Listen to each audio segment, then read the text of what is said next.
Welcome back to Cash and Sass, the podcast where we ditch the shame, talk real numbers, and build bold, bankable wealth without sacrificing who we are. I'm your host, Lisa Marie, fractional CFO, money mentor, and the sassy wealth queen behind Transcendent Wealth Company. If you're ready to scale with strategy, own your power, and finally feel wealthy in every sense of the word, then you're in the right place. Today, we're talking about the messy middle, that space where you can't hustle your way forward anymore, but you've also haven't fully stepped into your CEO yet. My guest, Andrew Poles, has built multi-million-dollar businesses, coached thousands of leaders, and lived through bankruptcy, shame, and reinvention. We're diving into what it actually takes to move from survival mode to CEO wealth without burning yourself out in the process, which is one of my favorite subjects. So without further ado, let's dive into it. Welcome to the show, Andrew. Thank you very much for being a guest. And you've been broke, bankrupt, and a millionaire. Why does money never feel like enough for so many? Well, let's just say that it's not just money too, okay? Because this is a phenomenon that could be money, it could be relationships and love, it could be, admiration, success, it could be many things. But why money doesn't ever feel like enough for some people is because you're trying to fill a hole that you feel internal, let's call it internally, with something external, and that can never ever work. It just never works. So when there's something that you think money means about you, like for example, if I have enough money, I'll be safe. If I have enough money, that means I am worthy. So when there's something money means for you about yourself, the quality of you as a person, then you're chasing ghosts by trying to make more money. Because, and I'll tell you a quick little story, Lisa Marie. Back in somewhere around 20, gosh, this must have been like 2015, 2014, somewhere around there. I was leading a seminar that was transformational in nature. So it wasn't an educational seminar about money. It was a transformational seminar about money. And so one of the big topics of that seminar was, what is money? Like really getting at what is money? Mm-hmm. I remember that when I was preparing to lead the seminar, so that it was a very challenging gig that I had because you had like 2 weeks, 3 weeks before the seminar started to read the seminar, to kind of discover the whole world of ideas that it contained in your own life, so that when you went to lead the seminar, you had something real and authentic to talk about. And I just remember I was lying in bed one night and I was reading this seminar over and over. And I was just sitting with this dang question, like, what is money? What is money? And it hit me so hard, I will tell you, like someone smacked me across the face and woke me up from a dead sleep. I was like, oh my God, in the world of physical reality, money is little round discs of metal and rectangular pieces of paper. Paper. So money, that is what it is. And everything else about money is something we have all agreed to in language. Right. Everything else is all just made up. In physical reality, it's pieces of paper and little coins to some metal. And I was like, oh my God, I really believe that if I had a certain amount of those rectangles of paper, if I had a certain number in the ledger of my bank account, Mm-hmm. that it would mean that I was smart, that it would mean that I was valuable, that it would mean that I was someone that people should listen to. Like I really thought that's what money was. And when I pulled those two things apart, I swear to you, I was gobsmacked. I was like, my life is absurd. My life is ridiculous. Like what I am doing with my life around money is nuts. So But that's the yeah. thing, though, is most people do that, though. We Oh yeah. forget that money is a piece of paper, literally, piece of rectangular paper or round metal. And we also forget that we as society are the ones that made it what it is, honestly. And so I think it's really important that it's not that we're not saying it doesn't help make things easier. What we're saying is when you take that concept and separate it out, it's like, wait, Right. why am I putting so much pressure on that instead of looking at the whole big picture? And I love that. So because to me, what I tell my clients is we have to remember money is a tool. Mm. And if we use it as a tool, it makes life easier for us to make the impact and make the change we want to make. And we also need to remember that it's not the end all be all. Beautifully said. Do you know what I mean? Because Oh, yeah. I had someone, a perfect example is I had someone ask me yesterday if you were offered the exact same amount of money you're making in your business today. And then he said, okay, $225,000 or more, and you could do exactly what you were doing today in your business, would you go? You'd be offered health insurance. Would you go back to corporate? And my answer was no. And I was told by many people it was a thread that I was crazy. And I was like, they're like, why? And I said, because even though it could be more than what my business is making or the same amount as my business is making, and yes, sure, it'd include health insurance and I wouldn't be paying for it as self-employed. It comes with balls and chains, and it takes the key thing away that I count as freedom or count as wealth, and that's freedom. Mhm. I don't have to ask permission to take time off or take my children to appointments. I don't have to clock in and clock out. I'm not tied to a time clock. Yes, I have to be disciplined, but there's a big difference between the two. Been in corporate for Yeah. 20 years, been doing this for 8 or 9 years. There's a big difference. And so when we equate and we look at the fact that wealth isn't just the money, right? For me, it's freedom as well. It's having that Mhm. time freedom. Mhm. And I think it's just really important that we have to take that almost it's that pressure of what it is away off of us so that we can actually see what it truly is. It's a piece of paper and a round metal piece of metal, right? Or numbers on a screen. Right. Exactly. Exactly. Exactly. But what is actually happening psychologically though when the goalposts move? Do you know the movie Citizen Kane? Mm-mm.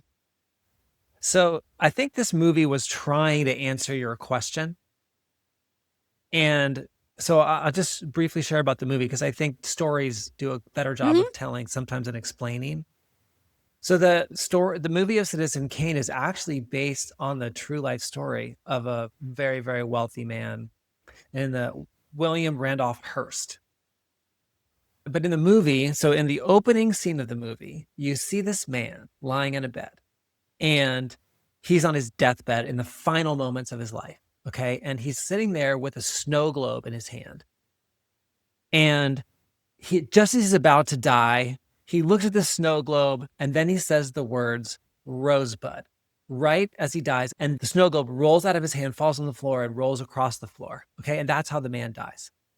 So this journalist, this reporter this is the movie premise, decides that he needs to understand what do these words mean? The final words of the most powerful and wealthy man on the planet. Mm. What does this mean? So he goes back and he does this retrospective of this man's life. And so as you see his life progress, this becomes the movie.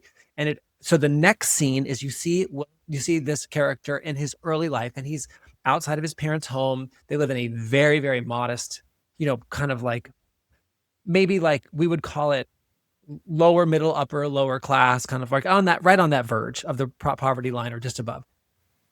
And you see this boy outside in the snow with his sled and his dog. Okay.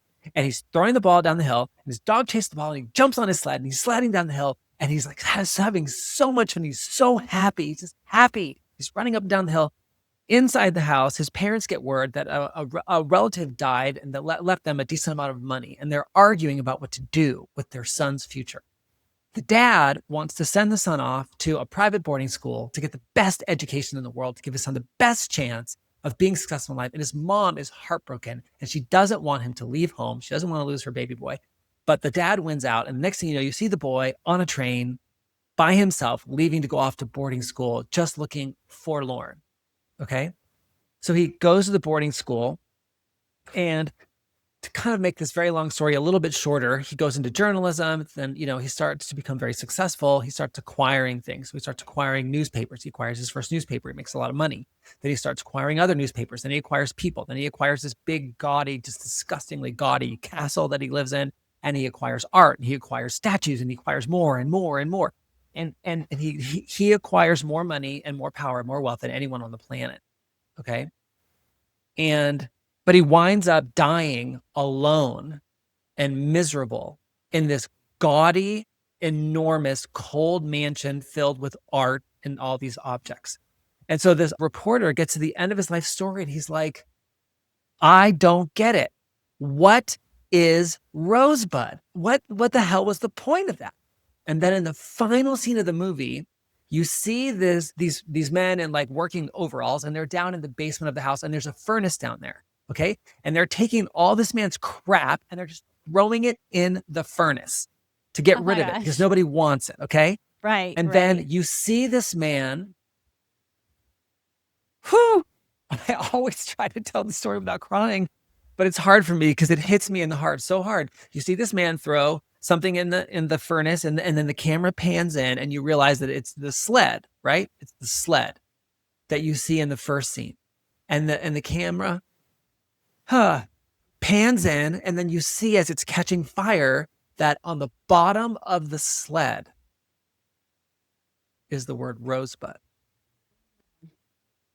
So in the final moment of his life, he realized his thought was going back to the time in his life, the one time in his life when he was truly happy. Yep. Before it all got broken for him, when he got shipped off to boarding school. And there was no amount of money, no amount of collecting things, no amount of collecting people who worked for him in his home and his businesses that ever repaired for him that break that he experienced in that moment. So why people move the goalposts is because they're not standing on a foundation of being whole and complete with themselves and in the, let's just say right, not like right or wrong, but right like true relationship to life, or if you're spiritually oriented, to universe or to God, or aligned. Yeah, because I or tell aligned. people you got to be aligned with your values, Yes. your goals, and your beliefs. And if you're not, then Yep. you're doing nothing but running in circles, just chasing, and you're not going to get anywhere. And that Yes. is just that. And I love how you tell the story and it brings it right back to what we were talking about is you're going to constantly have that goalpost moving because you're not making sure that you're whole and that you're aligned with your values and your beliefs. And the reason why I stress that word your, not your mama's, not your daddy's, not your grandparents, not your children's, your aunts, uncles, best friends, spouse, whoever, yours. I cannot make that bold, stressed enough as I'm trying, but it's yours because Andrew's are going to be slightly different than mine. We may have some similarities and we may have some common, but they're still going to be different. And I think that's something, and that's something I've had to learn. I've had to shift and go back and say, wait a minute, let me take a step back. Am I aligned with my values, my goals, my beliefs? And if I'm not, what do I need to do to make sure I am? And I always suggest doing that check-in. So I love that. What have you noticed that the biggest identity shift founders must make to scale past the six figures? Because I mean, I'll be honest, I'm at six figures and I've got several other clients that are at six figures. And a lot of them discuss how they get to that point and then they're not able to shift past it. Yeah. So you asked what's the biggest identity shift, right? Because when you ask that question, the way I see it is that sometimes it's an identity shift, but sometimes it's a different kind of shift. So I'll just kind of throw out a couple of things. So first off, I think people need to shift their relationship to wealth and worthiness. And this is a very challenging one for most people because I think most of us get raised, or if not raised by our parents, at least inculcated by the cultural milieu around us into equating worthiness with earning something. And certainly earning is a part of business. Yes. Like we have to, Yeah. Okay. So the challenge is that relationship to yourself as a being doesn't work. It might work in the domain of value exchange with a client where you're exchanging a service that has some value to them in order to earn their money, which has value to you. But when it comes to being a human being, earning is completely the wrong paradigm. It will never work. It's sort of like trying to get to flying by running faster. Like you cannot run Right. fast enough to get to flying. You You're need a not going to ever plane. be able to You run need fast enough wings, to right? start flying. So one shift I see people need to make is they need to do some business with this topic, with this issue of worthiness. And I will tell you, very recently, I don't know if you follow this or not, or if you remember, because you and I look to be more or less contemporaries. I think I'm a little older than you, okay? But I'm 53. Okay, so I'm older than I look, so that'll depend. I'm 52. Okay, so we're contemporaries. So you'll remember this. So like the actor James Van Der Beek, who starred in Dawson's Creek, right? He Yep. died very recently. He lived here in Yep. Austin where I live. And on his birthday before he died, which was just weeks before he died, he put out a video. Did you see that video? Yes, I did. Yes. So I think it's relevant to our conversation. So just so people get this, James Van Der Beek was an incredibly successful actor, very young in life. And on his video, he shared about the fact that identifying himself as an actor was never fulfilling for him, even though he was very successful. This is very relevant to what we're talking about. Then he got married, and identifying as a husband and a lover of his wife was way more fulfilling. And then they had children, and then identifying as a father who was protecting and providing for his family was even more fulfilling for him, right? And being the steward of the land that they lived on. But then he gets cancer. And he says, cancer took all of this away from me. It was so physically debilitating that I couldn't be there to help my wife raise our children. I was off getting treatment while she was at home with the children. I couldn't work. I couldn't provide for my family. I couldn't even prune the trees on my land. I was too weak to do that. So cancer took away all the things I identified with. It stripped me down to nothing. And I had to sit there facing my mortality, asking myself the question, well, if I am not those things, because I'm not now those things, then what am I? Who am I? What am I? And what he landed on, and look, for the people who are religious or spiritually oriented, this will really hum for you. For the people who are not religious or spiritually minded, there's also an access into this for you, which I'll talk about in a second. But what he said for himself was, he said, I got that I am a child of God, worthy of God's love. And then he said, and surely if I'm worthy of God's love, I'm worthy of my own love. And that was the thing he landed on as the foundational answer to the question, what am I? Who am I? Now, for people who aren't religiously oriented, and he actually did this too at the end of his thing too, for the one, or someone did it surmising it, saying, but go ahead. Please do it. Well, basically saying that even you're worthy of love, period. It's you are a worthy person and you're worthy of love. You don't have to equate God to it if that's not your thing, but the whole purpose is we're worthy to be here. We're worthy of love. And literally that's it.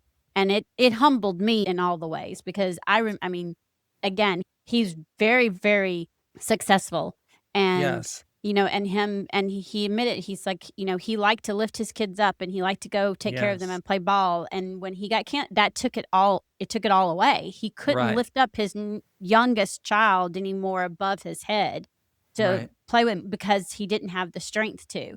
And I think that when we take that piece back and we look at it, we once again see, like you're talking about, shifting how we see wealth and how we relate to it and how we relate ourselves to it. Yeah, so let me ride on your coattails, because that was really well said, is that another way of saying what he said that's a little bit easier to bridge to this conversation about money and wealth, is that there's nothing that money can add to who and what you are.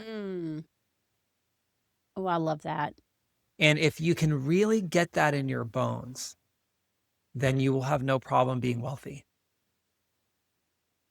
If you tell people all the time, money is going to add something to who and what you are. Who you are. It amplifies who you are. It's not going to add. It just amplifies what's already inside.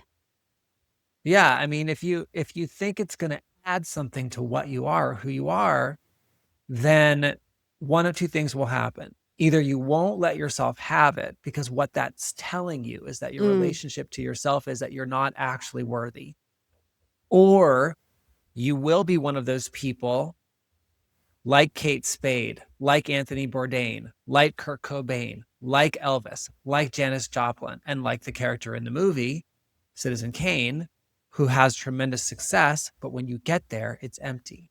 Because you're empty, because you haven't realized the intrinsic value of your being. And so those are really the only two pathways I see if people don't do that kind of work, is that they either won't let them have the wealth, or when they have it, it won't actually give them what they're looking for. And so either way, it doesn't work. So one of the mindset shifts, one of them is identity shifts, is really doing business with, and it is doing business. It's hard work. You got to actually like open yourself up to discovering, what is it about myself that I think isn't worthy? That's how you get there. You actually have to deal with the other side of the equation. And there are these moments for all of us, like the character in that movie, where there has been this break. Because when children are born, I'm a parent like you are. For the people who may be listening who are parents, you'll totally get this. But for the ones who aren't, I think you can at least relate to this, which is when your child is born and you see them for the very first time, you get intuitively, instinctively. And some moms struggle with this because they have postpartum, and I get all that. But at some point you get this, okay? That little being is a freaking miracle. And they have your love instantly, and they didn't earn it. It's not because they're going to one day be a good boy or a good girl, or because they're going to follow your instructions, or because they're going to get good grades. No, none of that shit. No, because eventually they're going to turn into teenagers. Right? And they're not going to do that stuff, and they're still going to have your love because it's just intrinsic. Now, if you can get that about a little being, you were that little being. You were that little being when you came into this world, but you don't relate to yourself the way your parents related to you in that moment. And you have to find your way there. And the way you find your way there is you have to deal with those places where you think, I'm not that. Now, if you can do that and do that really powerfully, which is where things like coaching, therapy, psychedelics, all kinds, there's many, many, many roads lead to Rome, right? So whatever that is for you, if you do that work, I'm telling you, wealth will not be a problem for you, because then you can really start looking at wealth in the financial domain like what it is. It's a game. It's a game like chess. It's a game like tennis. It's a game like spades. It's a game. It has rules. There are ways that it works. There are things that work. There are things that don't work. And if there is something that you really desire to bring to the world as value, and you want to monetize that so you can have fulfillment and financial wealth all at the same time, you can play that game. I mean, it really won't be difficult for you. Now, are there other things you have to learn? A lot of other things you have to learn. I mean, you're the CFO and wealth whisperer, so you can speak to that way better than I'm sure I could. But in terms of identity shifts, that's one of them. Okay. Now here's the other one. And this one is really fun for people. And that is that, and I'll share my own story with this. Okay. But you have to shift from looking at what the worth is of what you do from something internal to you. Like, well, I think I'm worth or I should, I want to demand my worth or whatever. Okay. You have to look at the worth of what it is you provide in the value exchange that money is, because money is a value exchange. You have to shift from that to looking at what is the value of what I do for the customer. You have to make that shift. And if you don't make that shift, again, it will be very hard for you to be wealthy. So here's my story around this. Okay. So in 2022, this is how vivid this is for me, Lisa Marie. In 2022, I had this same dream twice in 1 week, which is really unusual for me. And the dream had these magnolia trees in it. And someone in the dream tells me, hey, if you take these magnolia trees, you can sell them for $5 million and it'll change your life. And I'm telling this person, you're crazy. Like, no one's going to buy these magnolia trees for $1 million each. That's ridiculous. They're little sapling trees. And he gets angry at me. He's like, fine, I'll show you. And he gathers the rest. Like, gather around. And these people come and he goes, how many of you will buy one of these trees for $1 million? They all raise their hand. Okay. So in the dream, I'm talking to myself, Lisa Marie. So this is what we do in life. This is what I was doing in the dream. I'm like, these people are in some kind of weird money cult. I don't want to be in this weird money cult. Like, who the hell buys a tree for $1 million, right? Yeah. So I'm talking to myself. And then this voice shows up in the dream. That's not the voice in my head. This really deep, wise voice. And it says, maybe they are just in a different world about how money works. And if you accept this man's invitation and you take these trees, you'll sell them for the $5 million and it will change your life. And so the voice says that to me, and the wisdom of it hits me. I get so excited that I wake up out of the dream right at that moment, 2 nights out of 3. Okay. So a friend of mine helped me understand how this dream relates to my life. She goes, this is easy. You've been coaching for 20 years. You've coached over 10,000 people. You have transformed so many people's lives, but you relate to your coaching like the trees. You're like, oh, it's just what I do. I just coach people, and I've been doing it a long time and I'm pretty good at it. She's like, if you relate to your coaching like the trees, you have to confront, what is your coaching worth to the people who get it? Not what do you think it's worth? And when I started applying that dream logic in my real life, and instead of just telling people I coach and, you can pay me this much a month, I started talking to people about, what is it you want the coaching to produce in your business and in your life? And when we would get that fleshed out, and then I took my prices and I tripled them. Okay. I said, well, this is how much I charge and I can get you from here to there. And this is how long it will take. People were like, well, I'll do that. Because even though it was, to me, a ridiculous amount of money, I'm like, no one's ever going to say yes to this. They all said yes to it, like I work with the trees, right? They all said yes to it because they could see, if I invest that much money, but I get this return, that's more than 10 times. That's more than 10 times a return on investment in a year. They're like, that's easy money. If you can help me get there, that's the easiest money I've ever spent. And so I had to shift my identity from, my coaching is worth what I think it's worth, to it's worth whatever it's worth to them. Mm-hmm. So then if you're a person who's in a job and your job only pays at the peak of the market $100,000 a year, or $80,000, whatever it is, because that's what your labor in that role is worth, but you want to create more wealth, you have to confront that whatever it is you think what you're doing is worth, it isn't worth that in the conversational environment in which you're doing it. So you have to figure that equation out. Is there another way to deliver it? Can you deliver it as a contractor? Is there some other way to tweak the role? But once you get this, that like beauty lies in the eye of the beholder, and so does value. When you make that identity shift, I have to find a way to position the value I bring in a situation, in an environment where it is valued to the amount I want it to be by the other person. Then also it can become very easy for you to build wealth. So those are the 2 big ones I see with small business owners. It's very different with your startup founders who are going for like a unicorn, $1 billion valuation, $10 billion. That's a totally different thing. But with small business owners like us, that's what I see are the 2 biggest ones. Well, I like that because, especially with that first one, is that shift that we have to have with wealth. And then, like you're talking about, being able to also, you're shifting how you see the value. You're taking it from how you see the value to how your client would see the value, which are Right. 2 very, very important things. Yeah. And this is going to kind of be a continuation.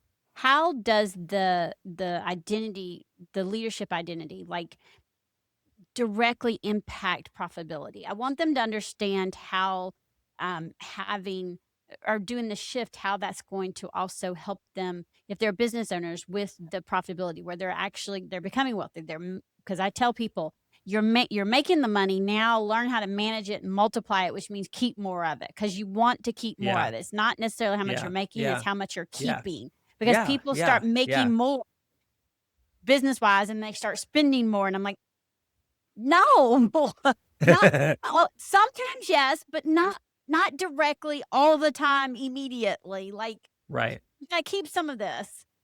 Right. Okay. Well, so, one of the things that I find really useful around what you're talking about is having people go through the exercise, if they don't already think this way, which I know is the way you think, but it's not the way most people think, because most of us didn't get taught. We just did not get taught this, Oh, I right? didn't get taught any of it either. I taught myself. Yes. So once you get past some of those more, let's just call them ontological sort of or identity level issues, then you got to start learning the game of money. And to do that, it's really helpful to have people do an inventory, like say, okay, I'm going to run a P&L, a profit and loss statement on my business, and a balance sheet. What are my assets? What are my debts? What are my liabilities? And I'm going to find out exactly what I have is worth. Mm-hmm. What is the business's worth, and what is my net worth in life outside the business? And oftentimes people don't understand just some of the basic definitions of that. What is an asset? What is a liability? What is a debt?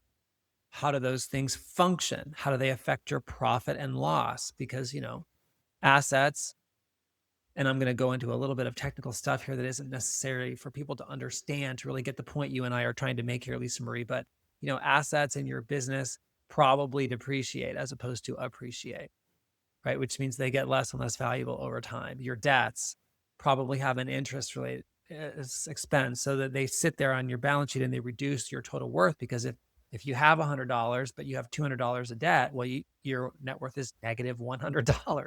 So you have these debts that are part of this maybe, and those have interest, and that interest reduces your profitability. So there are ways in which your assets and your liabilities and your debts affect the profitability of your business. So the real game of business, beyond if you're doing it the way that I hope you are, and I know that Lisa Marie, the way you hope people are, which is that it's a value-based business. It's a fulfilling business because it's something that's deeply meaningful to you. It's something you were put on the planet to do. If you've got that piece checked, and now we're just looking at the finances of this, the point of your business is to increase your wealth. So to increase wealth is pretty straightforward. First of all, make more than you spend and maximize the difference, right? So that the amount of money left over, you maximize that. And the easiest way to do that, is to spend less. The harder way to do that is to make more. And, most people who want to really build wealth figure out how to do both at the same time. Mm-hmm.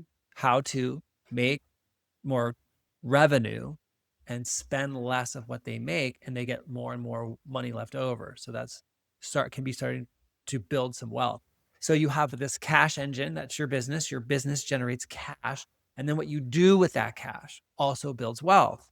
Mm-hmm. Whether you invested in the home that you live in, and now you own a home, or you invested in, whatever, your 401k, or you invest in gold or crypto or whatever, you have this cash engine that you invest. So there's this whole game to wealth.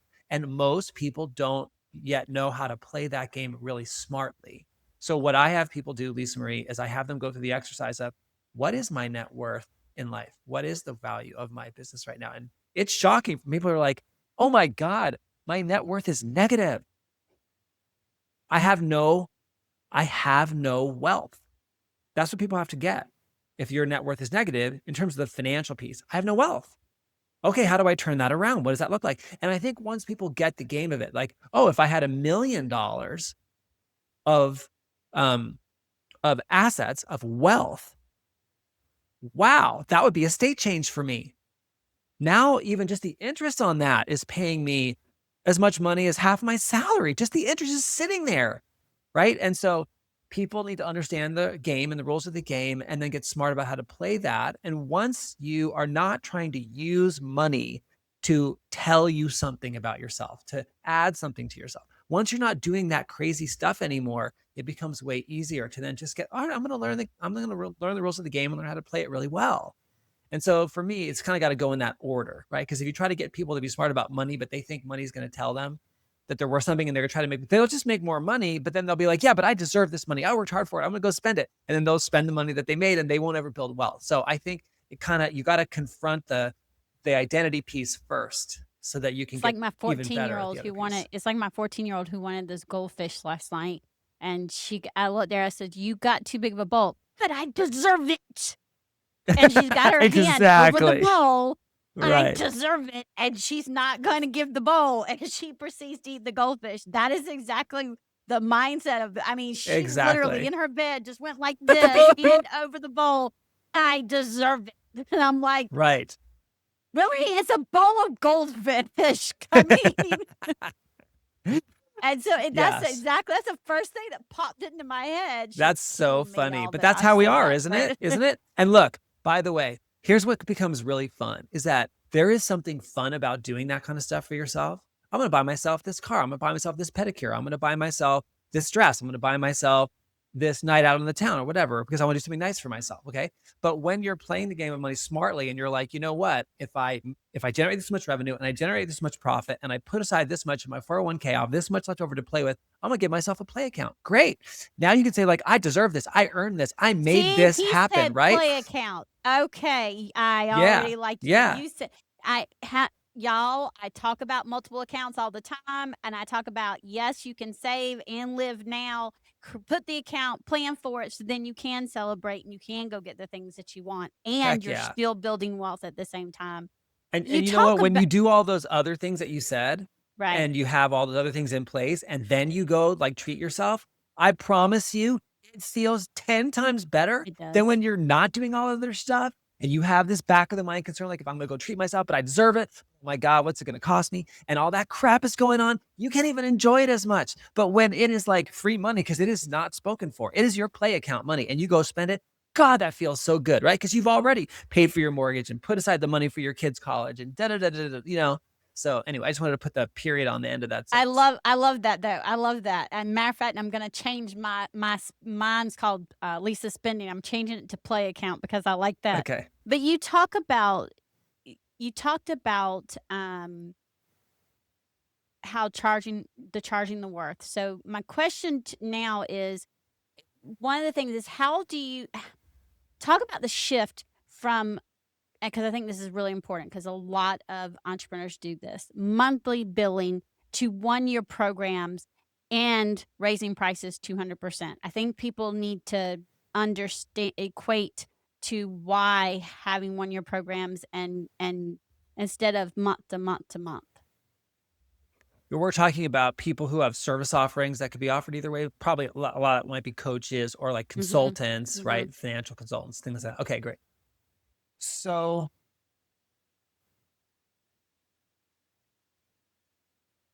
I'm personally of two minds about this, and I do it both ways depending on the situation. So I don't have like a hard and fast rule about this, but I'll share what I've seen about it because this transformed my business.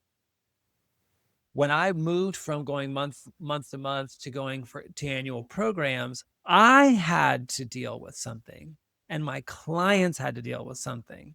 And that something was, okay, what's the outcome we're saying we're going to produce in this year? And what's the investment of time and money? And as the investment of time goes up and the investment of money goes up, the stakes go up. And this is really important to get. The stakes go up for them and the stakes go up for you as the service provider. There is more you are promising. There is more that is expected. And on the client side, there is more that they stand to lose if they don't fully engage and do their side of the work. So the lower the investment of time and money, the less there is at stake. And the at stakeness, for lack of a better word, that's not like a real word, I don't think, but it'll work. That at stakeness is a major factor in the results that will get produced. Because the more that's at stake, the more people will take it seriously, the more they will think about it, the more work they will do. The more, if you have integrity as a service provider, you will hold yourself to account. You will do better work. You will be looking more closely. So the structure of an annual engagement with a price tag that can be paid monthly, but it's a contractual agreement for paying this lump sum, whether all at once or monthly, it is going to have you will feel it. You'll be like, whoa, I am really on the hook here. And that will elevate your game. So the commitment and the investment raise the stakes for everyone, and it increases what results get produced, and it increases everyone's performance. That's what I have found. Okay. Now, so as not to be a hardliner about this, the truth is sometimes I don't know if I want to be in a 1-year relationship with someone, but I do know there is something we're supposed to do together.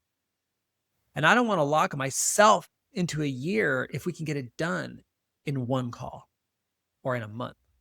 And so sometimes I'll do it that way. But other times I can be like, I want to get married to this person. I love this person. I want to be on their whole journey, in which case I will do an annual contract. So I'm just saying that so that people don't think like, hey, you should only do it one way. But I the love that you value of it is saying that. that is because it kind of comes back to trusting your gut too, right? When you're getting the information, you're trusting your gut, then you're like, you know what? Okay, this is what I'm off. We can do this in 2 months, or we can do this in a call, right? And you put the value there, or I want to be on their whole blessed journey. Let's go. You know what I mean? Yes. And then you Yes. put that, and so I love that because it's one of the things I do is I've learned to trust my gut. If I feel in my gut, I know we can. I don't want to work with them, then I'm not. If I know what we can do it in 3 months. Okay, great. Or, "Oh, no, I wanna be there the whole kit and caboodle the whole time." Okay, then, okay, we're gonna do the year, you know what I mean? So, I love that. One of the last questions I have, or I have 2, but one of the last questions I have, and I think is really important. I have myself have been through bankruptcy long Yeah. before I owned my own business, and I think it's important to talk about, especially right now with the way our economy is and the Yeah. fear that a lot of people, whether it's business owners and entrepreneurs or people who are working a full-time job, we all at some in some way, shape, or form have this fear or had it. But what did bankruptcy teach you about money, identity, and shame? Well, okay. So I felt a tremendous amount of shame when I declared bankruptcy. I felt like a failure. I felt like I define shame as anything that gives you an experience of being worth less. I don't mean worthless like worth nothing. I mean, even if it's like 10% less today than yesterday, that's shame. And Mhm. so I definitely felt that. So it pushed me to really confront my relationship to money because once again, obviously I thought money could add or to take something away from me. So I had to deal with that.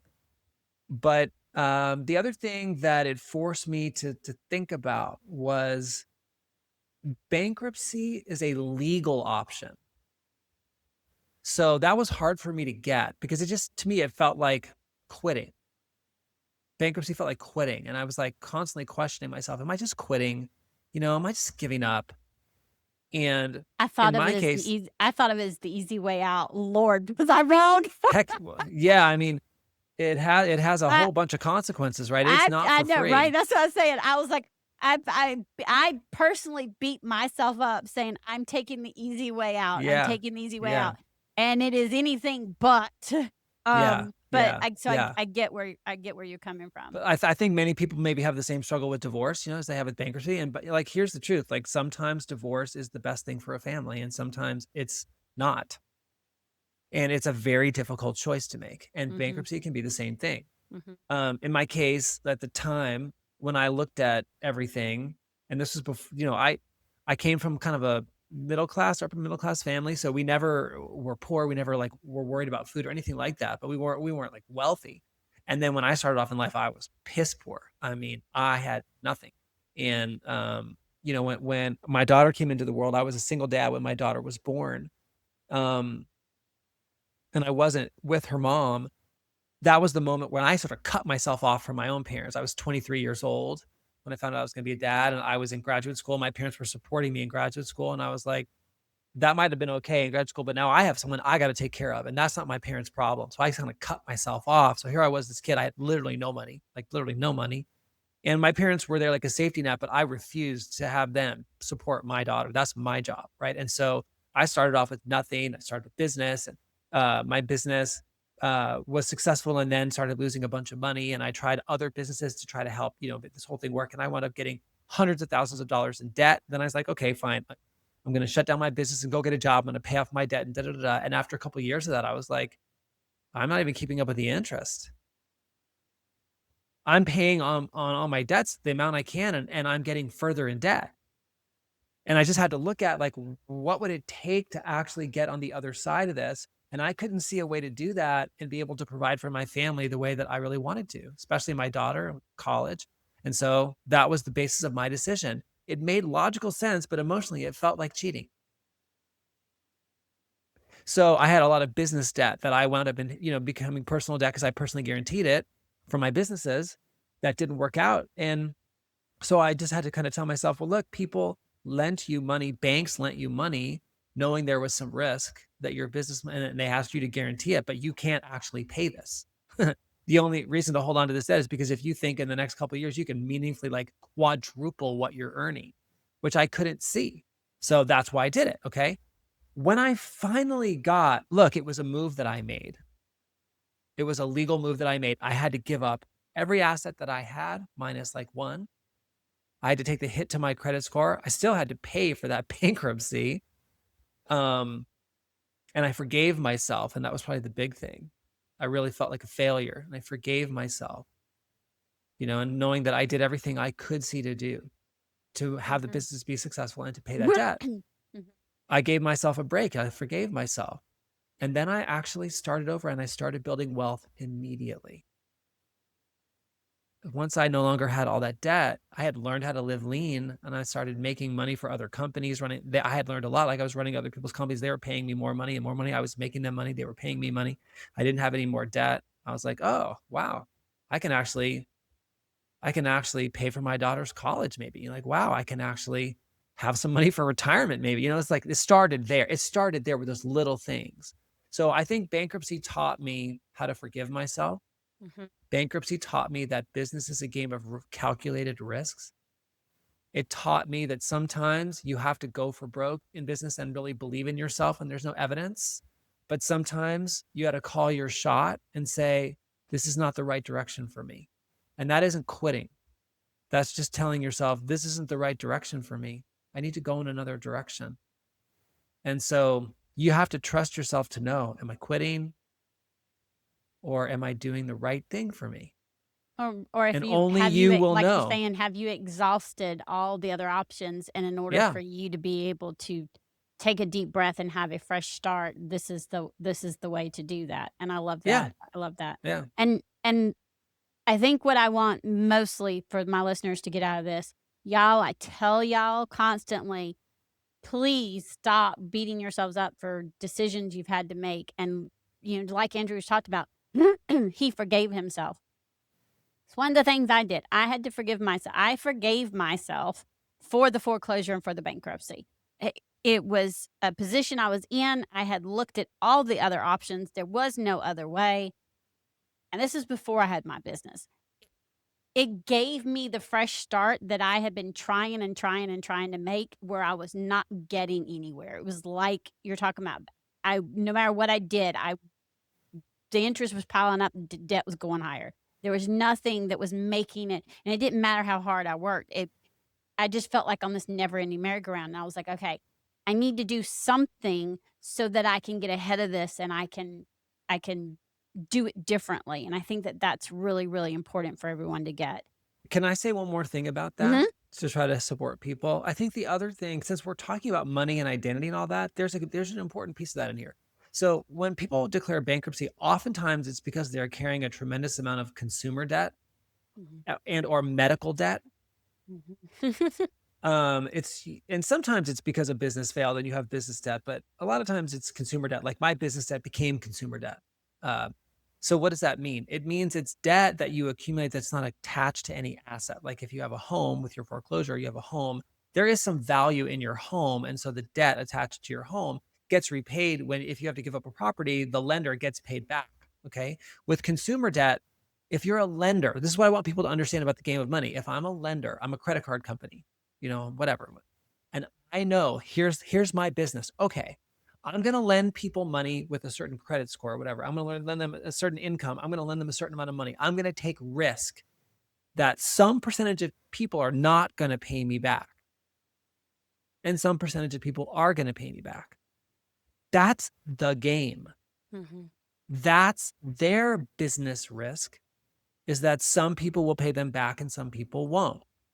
The people who don't pay them back, those people pay the consequence of the bankruptcy laws and the hit to their credit and how hard that is to rebuild.